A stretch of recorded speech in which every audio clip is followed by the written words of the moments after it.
हाय दोस्तों, आपका PM study centre में बहुत बहुत स्वागत है। तो चलिए आज के इस वीडियो में हम रस की परिभाषा तथा रस के प्रकार के बारे में जानेंगे, जो कि बोर्ड एग्जाम की दृष्टि से एक इम्पोर्टेंट टॉपिक है। तो चलिए, रस रस की परिभाषा किसी काव्य को पढ़कर अथवा किसी नाटक को देखकर दर्शक अथवा पाठक के मन में जो आनंद की अनुभूति होती है उसे रस कहते हैं। किसी काव्य को पढ़कर अथवा किसी नाटक को देखकर दर्शक अथवा पाठक के मन में जो आनंद की अनुभूति होती है उसे रस कहते हैं। रस के प्रकार। रस के मुख्यतः 10 भेद होते हैं। पहला श्रृंगार रस, जिसका स्थायी भाव है, इधर रस है इधर स्थायी भाव। तो श्रृंगार रस का स्थायी भाव रति होता है या प्रेम होता है। और दूसरा करुण रस, जिसका स्थायी भाव शोक अथवा दुख होता है। तीसरा हास्य रस, जिसका स्थायी भाव हास्य या हंसना होता है। चौथा वीर रस है, जो इसका स्थायी भाव उत्साह होता है। पांचवा अद्भुत रस, जिसका स्थायी भाव विस्मर्थ अथवा आश्चर्य होता है। 6 नंबर रौद्र रस, जिसका स्थायी भाव क्रोध। भयानक रस का स्थायी भाव डर अथवा भय। विभत्सा रस का स्थायी भाव जुगुप्सा अथवा घृणा होता है। वात्सल्य रस का स्थायी भाव वात्सल्य अर्थात बच्चे के प्रति माँ का प्रेम। 10वां शांत रस, जिसका स्थायी भाव निर्वेद। और 11 भक्ति रस, जिसका स्थायी भाव भक्ति ईश्वर के प्रति। तो चलिए, इन सभी रसों में से सबसे इम्पोर्टेंट रस श्रृंगार रस, करुण रस, हास्य रस और वीर रस, यही 4 इम्पोर्टेंट रस हैं सबसे अधिक। तो चलिए, इन सभी को याद कर लेंगे तो हमें बोर्ड एग्जाम में 2 अंक मिल जाएगा। तो चलिए पहले देखते हैं श्रृंगार रस की परिभाषा।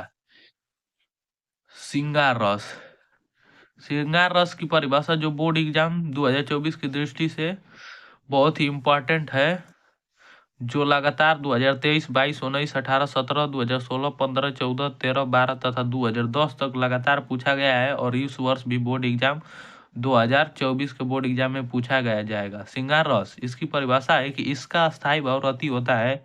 इसके अंतर्गत जहाँ नायक और नायिका के मिलने से रति अथवा प्रेम नामक स्थायी भाव उत्पन्न होता है उसे श्रृंगार रस कहते हैं, या वहाँ श्रृंगार रस होता है। जहाँ स्थायी भाव जहाँ इस जिसके अंतर्गत जहाँ नायक और नायिका के मिलने से रति अथवा प्रेम नामक स्थायी भाव जागृत होता है, वहाँ श्रृंगार रस होता है। उदाहरण, राम के रूप निहारत जानकी कंगन के नग की परछाई, या वो सबे भूल गई कर टेकी रही पलटारत नहीं। फिर से एक बार उदाहरण देखते हैं। राम के रूप निहारत जानकी कंगन के नग की परछाई, या वो सबे भूल गई कर टेकी रही पलटारत नहीं। इस उदाहरण का अर्थ यह है कि जो राम का रूप है वह जानकी अपने कंगन के नग के परछाई में देख रही थी, पर या वो सब भूल गई कर टेकी रही, लेकिन पलक नहीं झपका रही थी, पलटारत नहीं। इसका अर्थ यही होगा। तो इसमें स्पष्टीकरण भी बोर्ड एग्जाम में लिखना जरूरी होता है। तो चलिए इसमें देखते हैं। स्पष्टीकरण में हम सबसे पहला लिखेंगे स्थायी भाव। स्थायी भाव मतलब ये श्रृंगार रस है, तो श्रृंगार रस का स्थायी भाव क्या होगा? तो सबसे पहले यहाँ पर रति। आलम्बन, आलम्बन कौन है इसमें? आलम्बन राम, इसमें आलम्बन राम है। आश्रय, आश्रय मत और आश्रय हो जाएगा हमारा यहाँ पर सीता, सीता। उद्दीपन, उद्दीपन मतलब क्या? इसमें किसका भाव हमें पता चल रहा है? तो राम और सीता की यहाँ पर शादी हो रही, तो यहाँ पर लिख देंगे शादी का वातावरण, शादी का वातावरण, शादी का वातावरण लिख दिया। यहाँ पर संचारी भाव, कैसा संचारी भाव यहाँ पर उत्पन्न हो रहा है? तो यहाँ पर हमारा संचारी भाव हंसी अर्थात हास्य नामक अस्थाई भाव या संचारी भाव हास्य या खुशी लिख सकते हैं। खुशी का यहाँ पर स्थायी भाव या संचारी भाव उत्पन्न हो रहा है। तो दोस्तों, बोर्ड एग्जाम 2024 की दृष्टि से श्रृंगार रस एक इम्पोर्टेंट टॉपिक है, जो पिछले वर्ष 2023 के 302 जेड एच के सेट में 1-2 अंक में पूछा था। 12 नंबर क्वेश्चन का श्रृंगार रस अथवा वात्सल्य रस का स्थायी भाव के साथ उदाहरण अथवा परिभाषा लिखिए। 1 नंबर परिभाषा पर और 1 नंबर उदाहरण पर मिलता है। स्पष्टीकरण भी बोर्ड एग्जाम में लिखना जरूरी होता है। तो चलिए अब अगले रस को देखते हैं जो कि है करुण रस। तो हमारा दूसरा रस रहा करुण रस, जो एक इम्पोर्टेंट रस है जो 2023, 22, 20, 18, 17, 15, 14 तथा 2010 तक लगातार पूछा गया है। तो करुण रस की परिभाषा, जहाँ स्थायी भाव, विभाव, अनुभाव तथा संचारी भाव के प्रयोग से शोक नामक मनोविकारी भाव उत्पन्न होता है, वहाँ करुण रस होता है। शोक नामक मनोविकारी भाव उत्पन्न हो, वहाँ करुण रस होगा। जैसे उदाहरण में, हे खगे मधुकर श्रेणी तुम देखी सीता मृगनयनी।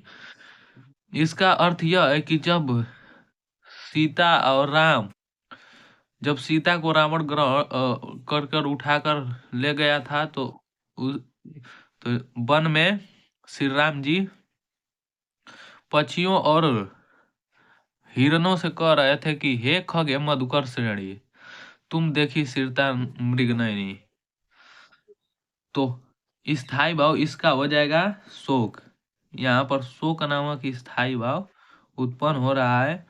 और आलंबन, आलंबन का मतलब कि जिसे सीता, आश्रय, आश्रय मतलब, आश्रय का मतलब राम जी किस पर आश्रय है, तो वो है सीता पर। उद्दीपन, उद्दीपन मतलब कैसा वातावरण है, कैसा भाव है, तो यहाँ पर उद्दीपन मतलब वन का वातावरण है, वन का वातावरण। और संचारी भाव, यहाँ पर दुख उत्पन्न हो रहा है। दोस्तों सबसे पहले आपको बता दूं कि बोर्ड एग्जाम में स्पष्टीकरण लिखना बहुत ही जरूरी होता है। तो चलिए अब अगले रस को देखते हैं जो कि है हास्य रस। तो हमारा तीसरा रस है हास्य रस, जो भी यह भी एक बोर्ड एग्जाम की दृष्टि से इम्पोर्टेंट है, जो 2023, 22, 20, 19, 18, 17 और 2010 तक पूछा गया है। तो इसकी परिभाषा, हास्य रस की परिभाषा, जहाँ स्थायी भाव, विभाव, अनुभव तथा संचारी भाव के प्रयोग से हास्य नामक स्थायी भाव उत्पन्न हो, उसे हास्य रस कहते हैं, या वहाँ हास्य रस होता है। उदाहरण, कर्जा देता वो मित्र को वो मूर्ख कहलाए, महामूर्ख वो यार है जो पैसा लौटाए। कर्जा देता वो मित्र को वो मूर्ख कहलाए, महामूर्ख वो यार है जो पैसा लौटाए। तो इसमें स्थायी भाव हो जाएगा, स्पष्टीकरण में स्थायी भाव हो जाएगा हास्य। हास्य रस का स्थायी भाव हास्य।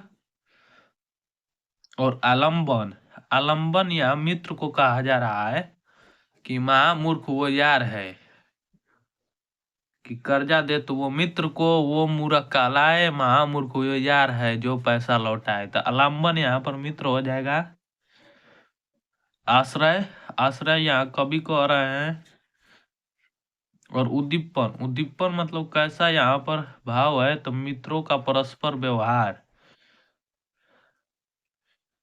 मित्रों का व्यवहार या परस्पर व्यवहार आप लिख सकते हैं।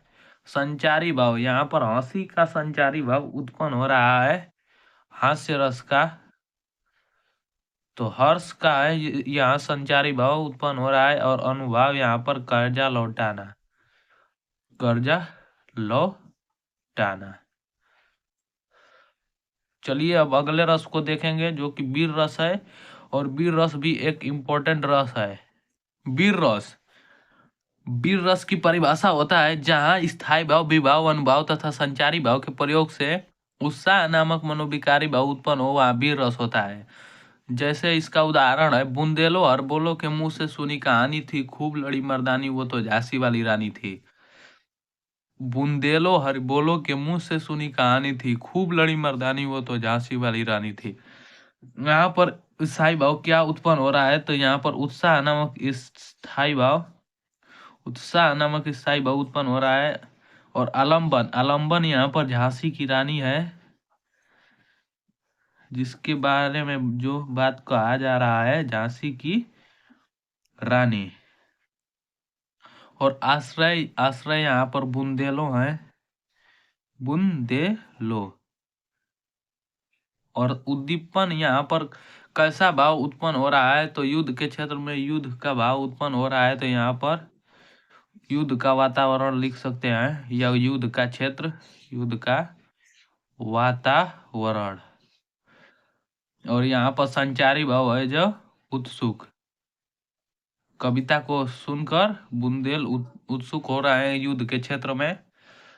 तो ये हमारा स्पष्टीकरण में लिख देंगे कि बुंदेलो अरबेलो के मुंह से सुनी कहानी थी खूब लड़ी मर्दानी, वो तो झांसी वाली रानी थी। और वीर रस का एक और उदाहरण है जो कि महाराणा प्रताप के युद्ध क्षेत्र में कहा गया था कि चढ़ चेतक पर तलवार उठा करता था भूतल पानी को, महाराणा प्रताप सिंह काट काट कर करता था सफल जवानी को।